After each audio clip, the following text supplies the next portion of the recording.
How might music education help to reduce physical aggression in students? When I was at Cedarbrae Collegiate, an inner-city high school in Toronto, we had many students from war-torn countries like Sri Lanka and Afghanistan. They had personally witnessed beheadings and other forms of bloodshed and murder. That's when I realized just how challenging it was to be an inner-city teacher. Inner-city schools face challenges other schools simply do not. The socioeconomics of inner cities generate students who can be more violent, with some students even suffering from fetal alcohol syndrome. The reality is that inner-city teachers, faced with inner-city students, must play two roles. First, the role of a teacher, and second, the role of a social worker. As a result of the increasing challenges placed on inner-city teachers, we find these teachers are taking more sick leave than ever. This is not a failing of the teaching system. Just like a sociology degree can't prepare you to be a social worker, Teachers College can't prepare you for the ever-evolving challenges of teaching in the inner city. While teaching in the inner city has never been more difficult, our society's demands on new graduates has never been higher. How might music education help to reduce physical aggression in students? Recent studies have shown that physical aggressiveness, schizophrenia, and bipolar disorder are all associated with a reduction in gray matter present in the brain. How music increases gray matter.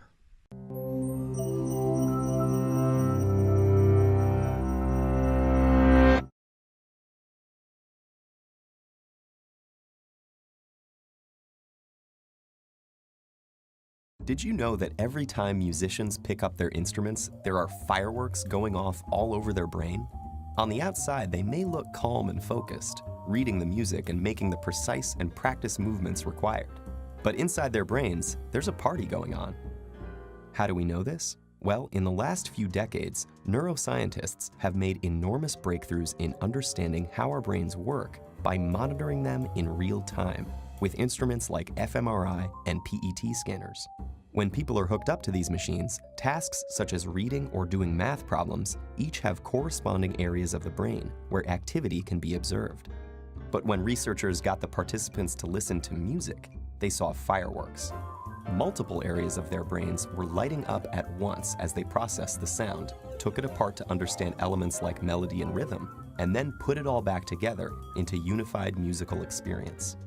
And our brains do all this work in the split second between when we first hear the music and when our foot starts to tap along.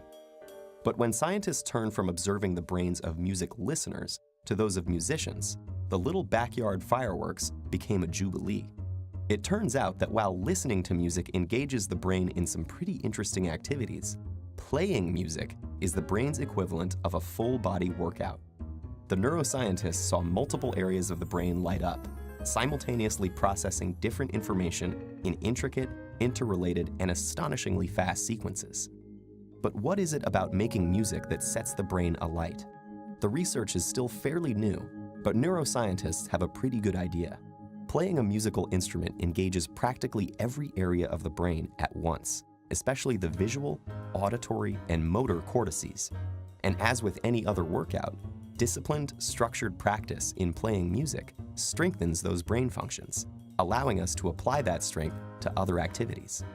The most obvious difference between listening to music and playing it is that the latter requires fine motor skills, which are controlled in both hemispheres of the brain. It also combines the linguistic and mathematical precision in which the left hemisphere is more involved with the novel and creative content that the right excels in. For these reasons, playing music has been found to increase the volume and activity in the brain's corpus callosum, the bridge between the two hemispheres, allowing messages to get across the brain faster and through more diverse routes. This may allow musicians to solve problems more effectively and creatively in both academic and social settings. Because making music also involves crafting and understanding its emotional content and message, musicians often have higher levels of executive function, a category of interlinked tasks that includes planning, strategizing, and attention to detail, and requires simultaneous analysis of both cognitive and emotional aspects. This ability also has an impact on how our memory systems work. And indeed, musicians exhibit enhanced memory functions, creating, storing, and retrieving memories more quickly and efficiently. Studies have found that musicians appear to use their highly connected brains to give each memory multiple tags, such as a conceptual tag, an emotional tag, an audio tag, and a contextual tag, like a good internet search engine. So how do we know that all these benefits are unique to music as opposed to, say, sports or painting? Or could it be that people who go into music were already smarter to begin with? Neuroscientists have explored these issues, but so far they have found that the artistic and aesthetic aspects of learning to play a musical instrument are different from any other activity studied, including other arts. And several randomized studies of participants who showed the same levels of cognitive function and neural processing at the start found that those who were exposed to a period of music learning showed enhancement in multiple brain areas compared to the others. This recent research about the mental benefits of playing music has advanced our understanding of mental function, revealing the inner rhythms and complex interplay that make up the amazing orchestra of our brain.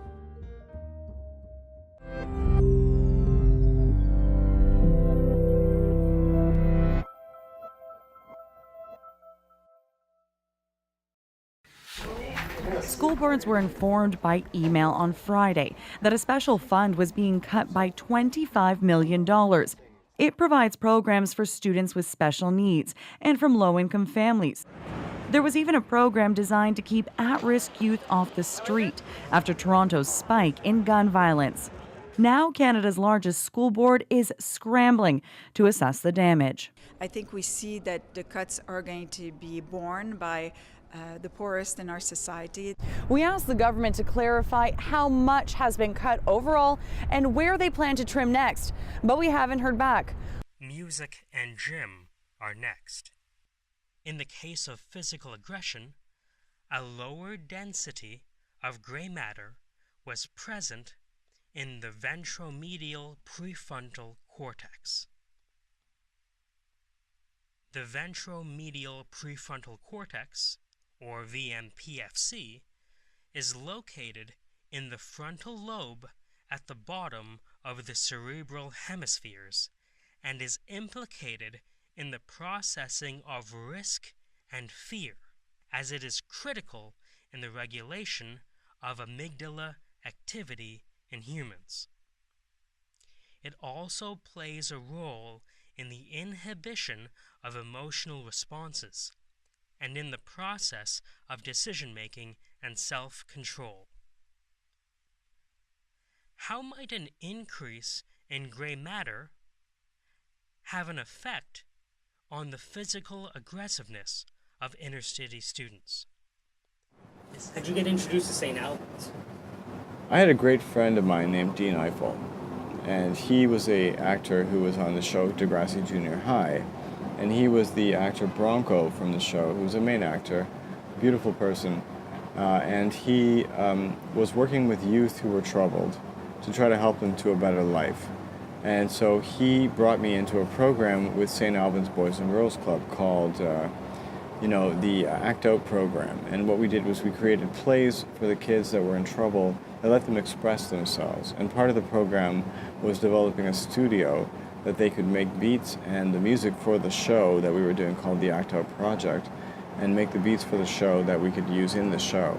So we created an entire album called the Act Out Project at St. Albans Boys and Girls Club, and they used that as a model for all the other St. Albans Boys and Girls Club within the country, and they modeled studios so every kid could have a chance to express themselves, take themselves out of a life of crime, and make themselves into producers. And so far we had about 20 different results where kids became expressive producers who got to then own their own life, and own their future, as opposed to the other side.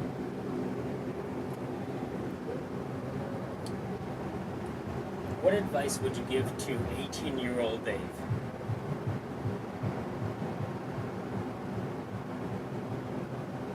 Keep your goals in check. Make sure you know where your future is. Don't let go of your fire. What do you mean when you say keep your goals in check? Making money can be about being creative. It doesn't have to be about being corrupt. How did you learn that lesson? Life is a harsh teacher.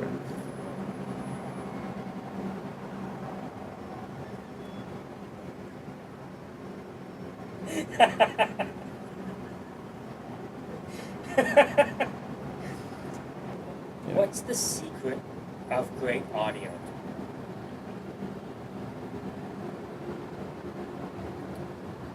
Make sure that it sends chills up your backbone. If it doesn't, you're not there yet. And it's really easy to do. It's not that hard. What makes you tingle? You know, rain sticks. Different things that are ethereal, things you didn't expect, comes from the side. That's the essence. Okay. The final frontier for sound, in my opinion, is using ultrasonic sound to pinpoint sound in a 3D space so that the audience believes that there's a presence around them that isn't actually there. And it's very easy to do. And I have the way to do it, and it's super easy. That is the future.